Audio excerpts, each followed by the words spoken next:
The people who bring history to life on the Freedom Trail are trying to change the narrative on their own working conditions.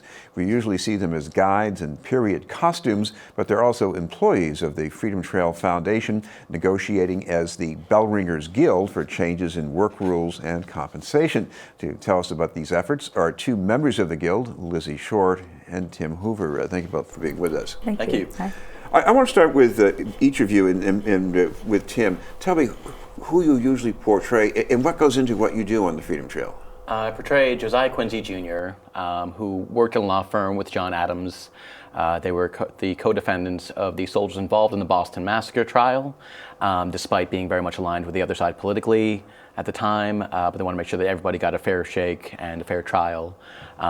He was very much part of the revolutionary movement and what became the revolutionary movement, even though he died at the age of 31, just a week after the battles of Lexington and Concord.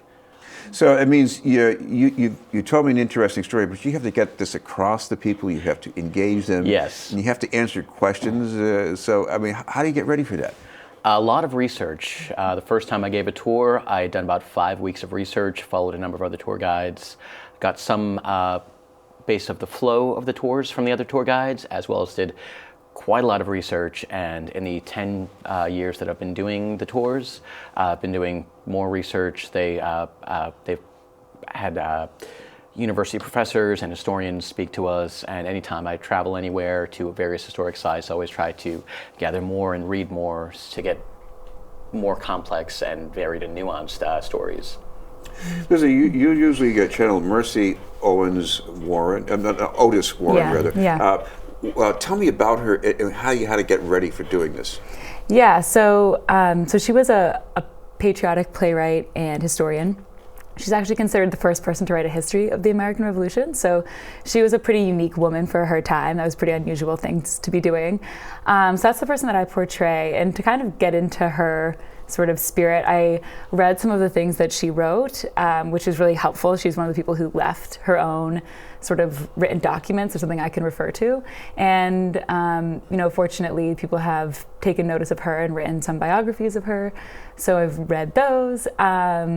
And then similarly to Tim, just went on a lot of tours, watched how other people did what they did, because as much as everybody has their own character, they're portraying their own unique flavor, there's so many other things that go into what we do, like just how you deal with different customers. We have people from all over the world who come on these tours, people from all over the country.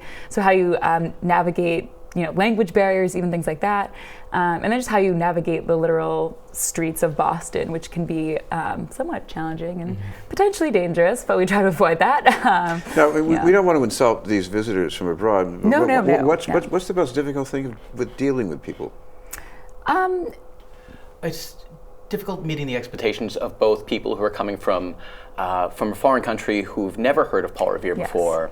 And on the same tour, you've got people coming from other parts of the U.S. where they've been hearing about a lot of these revolutionary figures since they were small children, so know a lot of background, and so trying to get everybody up on the same page, answering the detailed questions for people who are well familiar with the subjects, as well as introducing them for the first time to people who have never heard of these figures before, and understanding very quickly over the course of a 90-minute tour why this was so important and how much it helped shape what we became as a city, as a state, as a nation.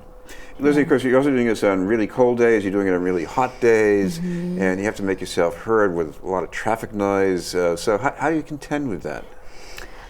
We really do the best that we can. There's not much we could do to change the traffic patterns of the city of Boston, and certainly we can't control the weather, though we might hope to. Tim had some What about microphones? Would that help, Tim? Certainly, yeah. Yes, unfortunately, one of the things we're having to fight for in the union contract negotiations is to be allowed to use microphones, to be heard over the sound of the city noises and the emergency vehicles and the construction, which never seems to stop. The office staff has previously made it difficult for us to use microphones, even if we provide the microphones ourselves, even if they're well hidden within our costumes so they don't spoil any of the look of the historic figures. They've had a very sharp efforts to suppress the use of microphones, despite the fact that some of our tour guides have had major vocal issues and got vocal nodes and had real danger of permanently losing their voices because of the work they do and trying to make them heard to crowds of over 50 people through downtown Boston. This has been a news, and we're talking with Lizzie Short and Tim Hoover from the Bellringers Guild. Lizzie, what other assumption that people might incorrectly make seeing the two of you at work is that, oh, that's just a gig or a hobby, but you know, this is a real job. I mean, if you're sick, for instance, you got to deal with that in some way, right? Yeah, it's very much a real job. You know, many of us in the busy season work 14 days, even more, without a day off, doing multiple tours a day. It's one of the main tourist attractions in Boston. We have people who come, specifically here to see the Freedom Trail, to see these sites, to come on tours with us. So it's, I think it's important work, but it's also incredibly demanding and requires certainly more than full-time availability throughout different parts of the year, and also just a lot of commitment. Like, this is a job, you would only do it if you loved it. It's physically demanding, it's intellectual, there's just so much that goes into it. If you were to say that I put X number of hours a week into this, what would each of you say to that, probably?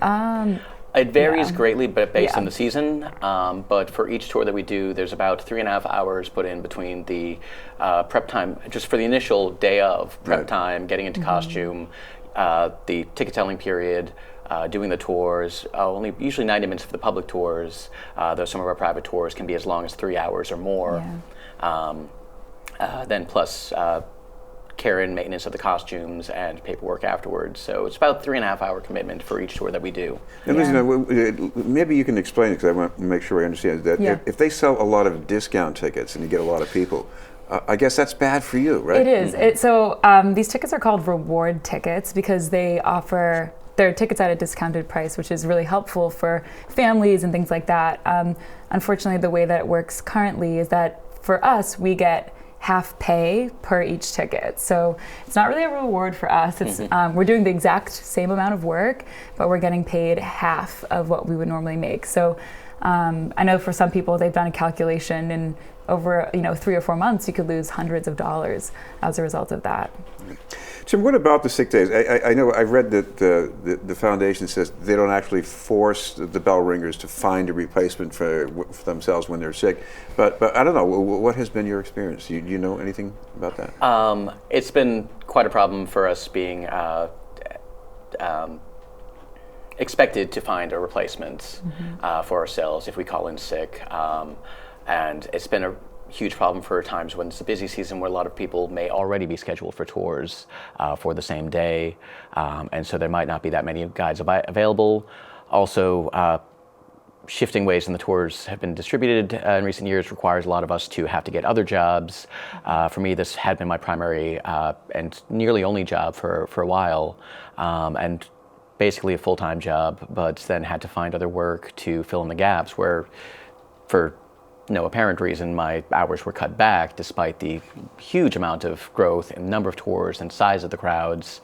So it puts us in a very difficult position, the result of which a lot of people were basically forced to come in and work while sick, which caused even further damage to ourselves and our voices, and detrimental to the tours. Lizzie, one thing I'm sure you've noticed is that some people in the hospitality field in Boston have been getting some better pay recently. They've tried very hard to make that happen. What's your pay been like, at least over the last few years?